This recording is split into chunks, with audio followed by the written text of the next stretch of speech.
Anselmo. I work in the Community Safety and Outreach Unit for District Attorney Anthony Galuni's office. So just a couple ways on how to access the internet. You know, computers and laptops. Some children like to use computers or laptops to do homework. E-readers like a Nook or a Kindle. MP3 players like an iPod.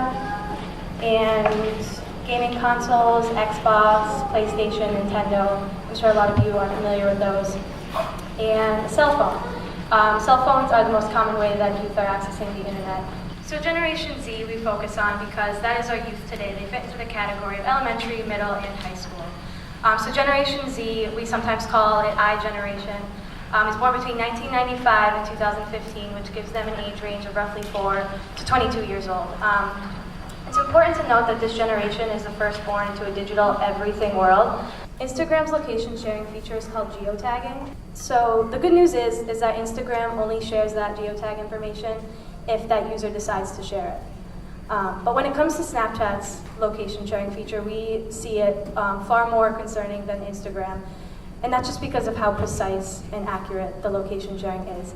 And what Snapchat calls this feature is Snap Map. So you can then browse a map to see where friends are, or to see friends' locations, or to see where they were last seen on the map.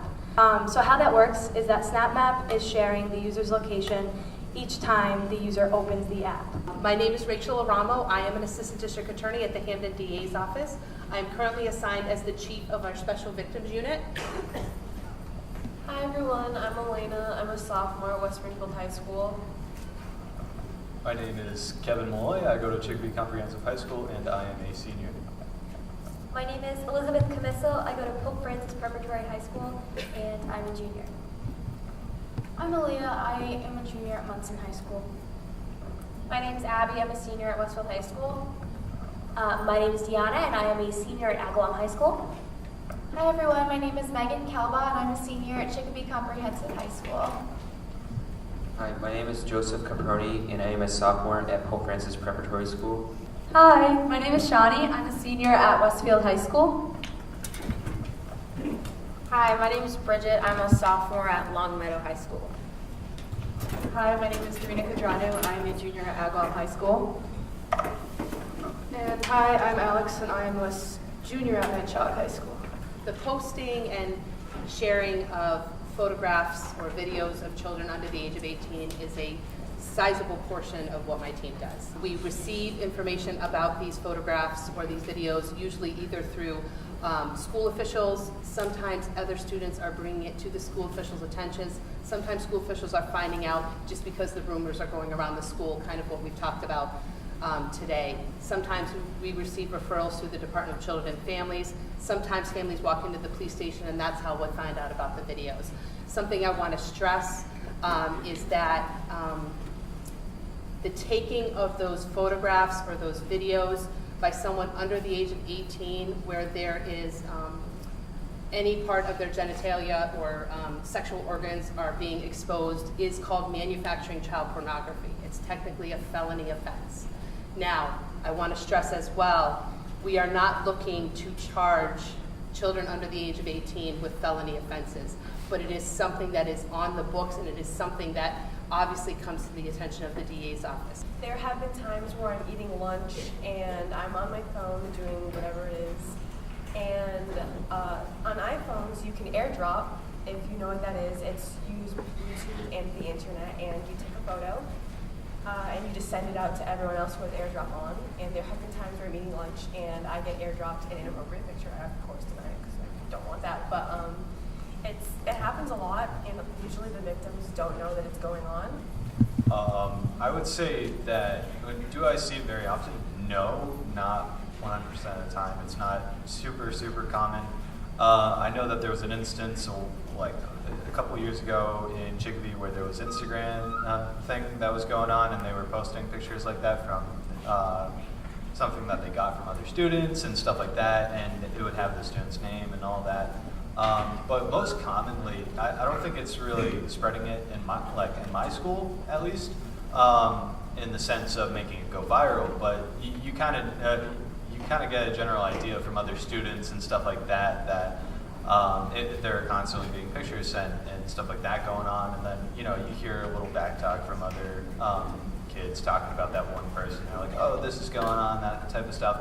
Whether or not it's spreading the picture is not typically the case, but I mainly see just the talk of it going around and just bashing those other students. Unfortunately, at my school, I have higher expectations for the people there, but I think it's the same for any school where there's people who are willing to take these pictures and even post them.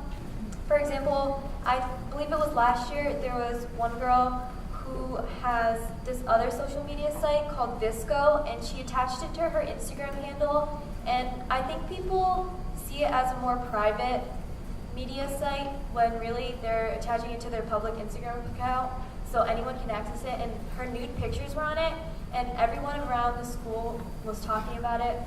And at one point it even reached a teacher where someone was just showing it to them as a joke, and I don't even know how the problem got resolved because it just disappeared one day, but it was crazy how it's like a fad and it comes up really big and everyone's talking about it, and the whole situation just blew up.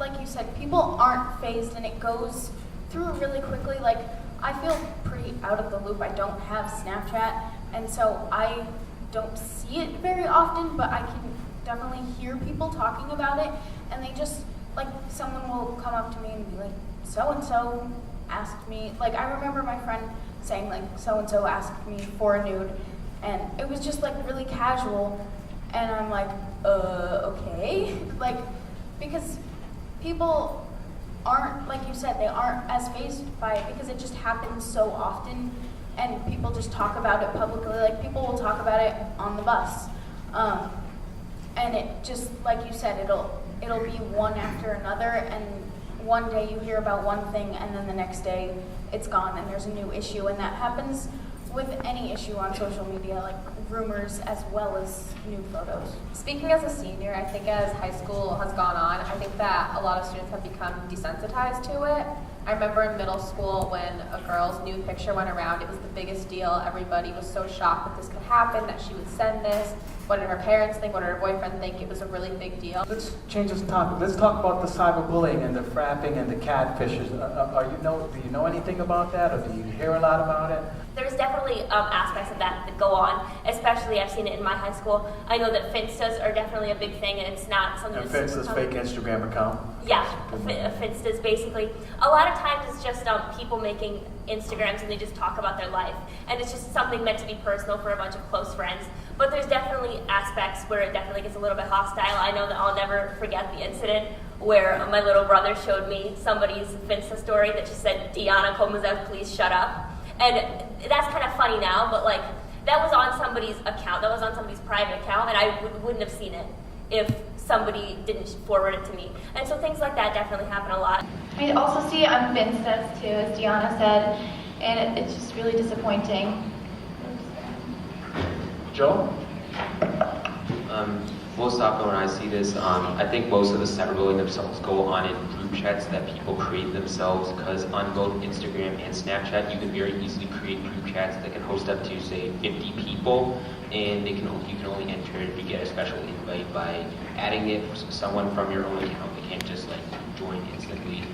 You add them on yourself, and then from there I think that's mostly where all the cyberbullying and when the nude photos get None of it's usually face-to-face. It's always through social media. So I think the group chat thing is very big. I find that like things that we've like progressed in as society, like homophobia, I feel like isn't as ubiquitous as it once was. I feel like that in group chats, where it's more private and people know each other, they're like more comfortable, I guess, to express it. So I see that a lot in my school.